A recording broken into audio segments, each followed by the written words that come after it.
Una vita da jet set, ville con piscina, macchine costose e vacanze in smoking in Costa Azzurra. Professione disoccupato. Le indagini della Guardia di Finanza hanno portato all'arresto di Domenico Basile, 59 anni, originario di Crotone ma residente a Gazzo Padovano. In passato aveva gestito un locale nel Vicentino a Torri di Quartesolo, ora risultava in cerca di occupazione.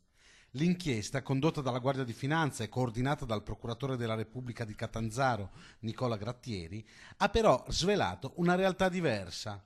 L'uomo era il referente della cosca di Cutro, in provincia di Crotone, per la zona di Padova, Treviso e Vicenza. Per conto della famiglia mafiosa dei Manollo, era diventato l'usuraio delle tre province. Prestava infatti soldi agli imprenditori in crisi, vessandoli poi con minacce a loro e alle loro famiglie, mostrando ripetutamente la pistola che portava alla cintura. L'arresto dell'uomo si inserisce in un'operazione che ha portato in cella altre 35 persone, tutte nella provincia di Crotone, a cui sono state contestate l'associazione mafiosa, il traffico di droga, l'estorsione, l'usura e l'intestazione fittizia di beni. Ancora infiltrazioni mafiosi dunque in un territorio, quello del nord-est, che non può più dirsi distante dalle attività criminali dei clan.